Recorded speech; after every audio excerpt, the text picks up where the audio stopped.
దేవుని పరిశుద్ధమైన నామానికి స్తుతి స్తోత్రాలు కలుగునుగాక. ఈ వాక్యం వింటున్న ప్రతి ఒక్కరికి కూడా మన ప్రభు అయిన యేసుక్రీస్తు పేరిట వందనాలు తెలియజేస్తూ ఉన్నాం. ఇదిన వాక్య ధ్యానం నిమిత్తం మత్తయి సువార్త 4వ అధ్యాయం 1వ వాక్యం నుండి చదువుకున్నాం. అప్పుడు యేసు అపవాది చేత శోధింపబడుటకు ఆత్మ వలన అరణ్యమునకు కొనిపోబడెను. 40 దినములు 40 రాత్రులు ఉపవాసం ఉండిన పిమ్మట ఆయన ఆకలి కొనగా ఆ శోధకుడు ఆయన యొద్దకు వచ్చి, దేవుని యొక్క కృపను బట్టి మరి ఈ లెంట్ డేస్లోనికి ప్రభు మనందరినీ క్షేమంగా ప్రవేశపెట్టారు. అందుని బట్టి దేవునికి స్తోత్రాలు చెల్లిస్తున్నాను. ఈ 2024 సంవత్సరంలో ఫిబ్రవరి 14వ తారీఖు నుండి ప్రభు మహాకృపను బట్టి శిలువ ధ్యానాలు అనేవి ప్రారంభించబడ్డాయి. మరి అలాగే అనేక సంఘాల్లో కూడా ఈ లెంట్ డేస్ 40 దినాల ఉపవాస ప్రార్థనలు జరుగుతూ ఉన్నాయి. దేవుని కృప ద్వారా ఈ దైవ దర్శనం సంఘాల్లో కూడా లెంట్ డేస్ ప్రార్థనలు అనేవి జరుగుతూ ఉన్నాయి. అందుని బట్టి దేవునికి స్తోత్రాలు చెల్లిస్తున్నాను. మరి లెంట్ డేస్లో 7 వారాలు అనేవి రావటం జరుగుతూ ఉంది. కనుక దేవుని చిత్తం అయితే ప్రతి శనివారం కూడా పరిశుద్ధ గ్రంథంలో ఈ 40 దినాల యొక్క ప్రాముఖ్యతను మనం ధ్యానం చేసుకుందాం. దేవుని యొక్క బిడ్డలారా, ఈ లెంట్ డేస్ అనగా శిలువ ధ్యాన ప్రార్థనలు అనేవి ఎలాగను మన పితరులు ప్రారంభించారంటే, యేసుక్రీస్తు ప్రభు యొక్క 40 దినాల ఉపవాస ప్రార్థనను ఆధారం చేసుకొని అలాగే సంఘాల్లో కూడా మరి 40 దినాల ఉపవాస ప్రార్థనలు అనేవి ప్రారంభించడం జరిగింది. ఎలాగంటే యేసుక్రీస్తు ప్రభు వారు సిలువ వేయబడిన దినమును స్మరించుకుంటూ, దానికి ముందుగా ఒక 40 దినాలు ప్రభువును స్మరించుకుంటూ, ఆయన శిలువ త్యాగాన్ని స్మరించుకుంటూ ఉపవాస ప్రార్థనలో గడుపుతూ ఆయనకు అత్యంత సమీపం అవటానికి మన పితరులు పెద్దలు అనేవాళ్ళు ఈ లెంట్ డేస్ ప్రార్థనలు అనేవి ఏర్పాటు చేయటం జరిగింది. కనుక ఈ మొదటి వారంలో మొట్టమొదటిగా యేసుక్రీస్తు ప్రభు వారు చేసిన ఆ 40 దినాల ఉపవాస ప్రార్థన గురించి కొన్ని విషయాలు ధ్యానం చేసుకొని ప్రభు సన్నిధిలో బలపరచబడదాం. కన్య అయిన మరియ గర్భాన్ని జన్మించిన తర్వాత 30 సంవత్సరాల పాటు ఇంటనే ఉండటం జరిగింది. ఆ తర్వాత మరి బాప్తిస్మ ఇచ్చి యోహాను యోర్దాను నదిలో బాప్తిస్మ ఇస్తూ ఉంటే యేసు ప్రభు వారు అక్కడికి వెళ్ళి యోహాను చేత బాప్తిస్మ పొందుకొని ఒడ్డునకు వచ్చి నిలిచి ప్రార్థన చేస్తూ ఉన్నారంట. ఎప్పుడైతే ఆయన ప్రార్థన చేస్తూ ఉన్నారో ఆకాశం తెరవబడింది. పరిశుద్ధాత్మ దేవుడు పావురం వలె శరీరాకారంతో ఆయన మీదకు దిగి రావటం జరిగింది. ఆయన పరిశుద్ధాత్మతో నింపబడ్డారు. దేవుని యొక్క బిడ్డలారా, ఎప్పుడైతే యేసు ప్రభు వారు పరిశుద్ధాత్మతో నింపబడ్డారో అప్పుడు పరిశుద్ధాత్మ దేవుడు ఏం చేశారంటే, యేసయ్య జీవితంలో తండ్రి అయినటువంటి దేవుడు కలిగినటువంటి ఆ సంకల్పము, ఆ దైవ ప్రణాళిక ఆయన జీవితంలో నెరవేర్చడం కోసం పరిశుద్ధాత్ముడు ఒక గట్టి చర్య తీసుకోవటం జరిగింది. ఇక్కడ ఒక మాట చెప్తా, ఎన్నోసార్లు పరిశుద్ధాత్మ దేవుడు నిన్ను ప్రేరేపించుంటారు, కానీ నీవు పరిశుద్ధాత్మ ప్రేరేపణకు లోబడుతున్నావా, లేదా పరిశుద్ధాత్మని ఎదిరించి ఆయన ప్రేరేపణకు అవిధేయత కలిగి బ్రతుకుతున్నావా? ఒకవేళ అందుకేనేమో దేవుని యొక్క కార్యాలు నీ జీవితంలో జరగట్లేదేమో, దేవుని చిత్తం నెరవేరట్లేదేమో ఒకసారి ఆలోచన చేద్దాం. కానీ యేసుక్రీస్తు ప్రభు వారైతే ఆ పరిశుద్ధాత్మను ప్రేరేపణకు వెనువెంటనే లోబడ్డారండి. అందుకే దేవుని యొక్క సంకల్పం అంతయు, దేవుని యొక్క ప్రణాళిక అంతయు కూడా యేసు ప్రభు వారి జీవితంలో నెరవేర్చబడటం మనం చూస్తున్నాం. ప్రియులారా, మరి ఇలాంటి మాసంలో మనం కూడా దేవుని యొక్క కృపను బట్టి 40 దినాలు ఉపవాసం ఉండి ప్రార్థన చేసుకోవటం ఎంత ఆశీర్వాదకరం. ఒకటి, మనం ఉండగలిగినంత సమయమైనా సరే ప్రతిదినం ఓ పూట లేదా ఒక 2 పూటలు ఎలాగైనా మనం ఉండగలిగినంత సమయం దేవుని సన్నిధిలో ఉపవసించి ఆయన సన్నిధిలో కూర్చొని ఆయన స్మరించుకుంటూ ప్రార్థన చేసుకోవటం మనకి ఎంత ఆశీర్వాదం. ఒక మాట చెప్తాను, ఈ మొట్టమొదటి వర్తమానంలో మనం నేర్చుకునే విషయం ఏంటంటే, దేవుని ప్రణాళికలు, దేవుని చిత్తం మన జీవితంలో నెరవేర్చబడాలని మనం ఉపవాసం ఉండటం మనకి ఎంత ఆశీర్వాదకరం. ప్రియమైన దేవుని బిడ్డలారా, దేవుని యొక్క సంపూర్ణమైన ప్రణాళిక యేసు ప్రభు వారి జీవితంలో ఇదిగో ఈ యొక్క ఉపవాస ప్రార్థన ద్వారా ప్రారంభించబడి నెరవేర్చబడినట్లు మనం చూస్తూ ఉన్నాం. ప్రియులారా, పరిశుద్ధాత్మ దేవుడు యేసయ్యను అరణ్యంలోనికి త్రోసుకొని పోయాడు. యేసయ్య ఉన్న పాటిని అరణ్యంలోనికి వెళ్ళి 40 పగళ్ళు 40 రాత్రులు ఉపవాసం ఉండి ప్రార్థించారండి. అదే నాళ్ళు ఆయన ఏం తినలేదంట. ఎలాగున్నారు తెలిసి యేసు ప్రభు వారు ఉపవాసం ప్రతిదినం కూడా సాతాను చేత శోధింపబడ్డాడంట. ప్రియమైన దేవుని బిడ్డలారా, ఉపవాసం ఉన్నప్పుడు తప్పకుండా అపవాది శోధిస్తాడు. అయితే యేసుక్రీస్తు ప్రభు వారు ఏం చేస్తారో తెలుసా? ప్రతి శోధనను జయించారండి. ఎలాగంటారా? మనకి బైబిల్లో రాయబడింది, ఆయన ఉపవాస దినాలు పూర్తయిన తర్వాత అపవాది వచ్చి శోధించినప్పుడు యేసు ప్రభు వారు వాక్యం ద్వారా జయించారు. కనుక ఉపవాసం ఉన్నటువంటి మనందరం ప్రతిదినం కూడా వాక్యం తప్పకుండా చదువుకుంటూ ధ్యానించుకుంటూ వాక్యం చేత మన హృదయాన్ని నింపుకొని మనం ఉపవాసం ఉన్నప్పుడు ప్రతి శోధనను జయించి 40 దినాలు తప్పకుండా పూర్తి చేయగలుగుతాం. దేవునికే మహిమ కలుగును గాక. హల్లెలూయా. కనుక ప్రియులారా, యేసు ప్రభు వారు ప్రతి దినం శోధింపబడ్డారు, కానీ ప్రతి శోధనను జయించారండి. అలాగే ఆయన అడవి మృగాలతో కూడా ఉపవాసం ఉన్నట్లు పరిశుద్ధ గ్రంథంలో రాయబడింది. అంటే ఒంటరిగా ఉన్నారు, ఉపవాసం ఏకాంతంగా మరి ఆయన ఉపవాసం ఉన్నట్లు చూస్తున్నాం. అడవి మృగాల మధ్యలో ఉన్నారు. అంటే ఎన్నో ప్రమాదాల మధ్య, శ్రమల మధ్య ఆయన ఉపవాసం ఉన్నారు. గమనిద్దాం, ఆ దినాల్లో ఆయన ఏమీ తినలేదంటే ఎంతగా ఆయన నలగొట్టుకున్నారంటే పౌలు గారు అంటారు, నా శరీరాన్ని నలగొట్టుకొని నేను లోపరుచుకుంటున్నాను. ఎందుకో తెలుసా? నేను భ్రష్టుని కాకుండా ఉండటం కోసం. ప్రియులారా, ఈ ఉపవాస ప్రార్థనలు మన శరీరాన్ని మన ఆత్మలను నలగొడతాయి. మనం ఇప్పుడు భ్రష్టులం కాకుండా ప్రభు యొక్క మార్గంలో, ప్రభు యొక్క సన్నిధిలో జీవించడానికి మనకి ఎంతైనా అవకాశం ఉంటుంది. దేవునికి స్తోత్రం. హల్లెలూయా.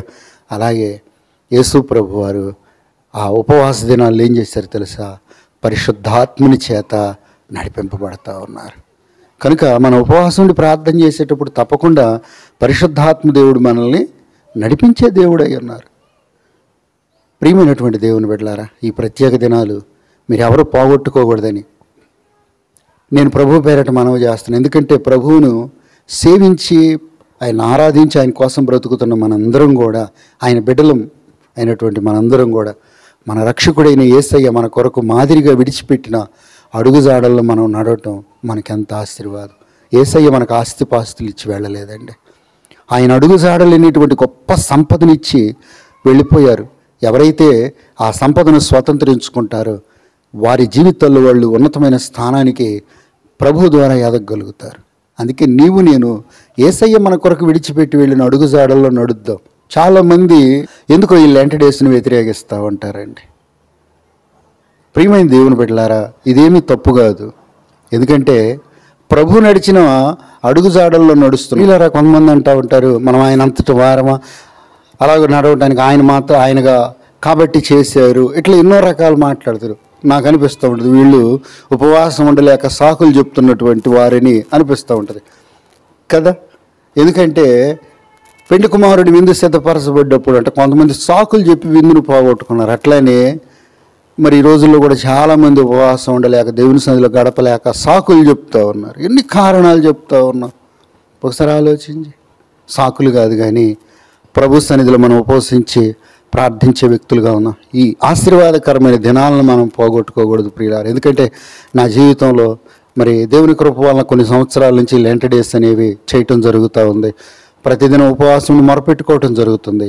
మరి ప్రతి సంవత్సరం కూడా దేవుడు ఎన్నెన్నో గొప్ప కార్యాలు నా జీవితంలో ఆయన చేయటం జరుగుతుంది. పరిచర్యలు ఆయన ఎన్నో అద్భుతాలు చేయటం నా కళ్ళారా చూస్తూ ఉన్నాను. కనుకనే ప్రభు పేరట మీకు ధైర్యంతో చెప్పగలుగుతూ ఉన్నాను. మీరు కూడా మీకు వీలైనన్ని దినాలైనా కనీసం దేవుని సన్నిధిలో ఉపవాసం ఉండి ప్రార్థించండి.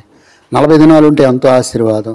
ఉండలేనప్పుడు కనీసం కొన్ని దినాలైనా మనం ఉపవసించి ప్రార్థించడం మనకి ఎంత ఆశీర్వాదం. ప్రియులారా, మనం లోకాసువార్త 4:13-15 దాకా చదువుకుంటే యేసుక్రీస్తు ప్రభు వారు ఉపవసించి 40 దినాలు ముగించిన తర్వాత ఆయన ఎంత గొప్ప జయాన్ని తన జీవితంలో అనుభవించగలిగారంటే, ఒకటి కార్య ప్రారంభం కంటే కూడా కార్య అంతం మనకెంతో మేలు కలుగు చేసింది. ప్రియులారా, మనం ఉపవాసం ఉన్నప్పుడు ఉపవాసం చేసేటప్పుడు దేవుని కార్యాలు కనపడకపోవచ్చు, కానీ మరి ఉపవసించి అయిపోయిన తర్వాత దేవుడు తప్పకుండా మన జీవితాల్లో అద్భుతాలు చేయగల దేవుడు అయి ఉన్నారు. కనుక యేసు ప్రభు వారు పొందుకున్నటువంటి అనేకమైనటువంటి గొప్ప కార్యాలు మనం చూసినట్లయితే యేసయ్య అంటే అపవాది యొక్క ప్రతి శోధనను జయించాడంటండి. ఎన్ని రకాల శోధనలు కలుగు చేయగలడో సాతాను, అన్ని రకాల శోధనలను కలుగు చేశాడు. దాన్ని బట్టి ఏమైంది? ఆ శోధనలన్నింటినీ జయించాడండి. ఆ తర్వాత ఆయన మరలా తిరిగి గలిలీకి ఎలాగెళ్ళారు తెలుసా? ఆత్మబలం చేత, అంటే పరిశుద్ధాత్మ సంపూర్ణమైనటువంటి పూర్ణతతో వెళ్ళారండి. పరిశుద్ధాత్మ పూర్ణుడిగా తిరిగి వెళ్ళినట్లు మనం చూస్తున్నాం. ఎంత గొప్ప ఆశీర్వాదం ఆత్మీయ జీవితంలో. ఆ తర్వాత ఆయన గురించి సాక్ష్యం అంట అంతటా పరిమళించిపోయిందంట. ప్రియమైన దేవుని బిడ్డలారా, ఆ తర్వాత ఆయన సమాజంలో అందరి చేత ఘనత పొందుకున్నాడు. ఆ తర్వాత ఏమైందో తెలుసా? ఆ ఉపవాస దినాల తర్వాత ఆయన జీవితంలో దేవుడు ఏర్పరిచిన పరిచర్య ప్రణాళికలు ప్రారంభించబడ్డాయి.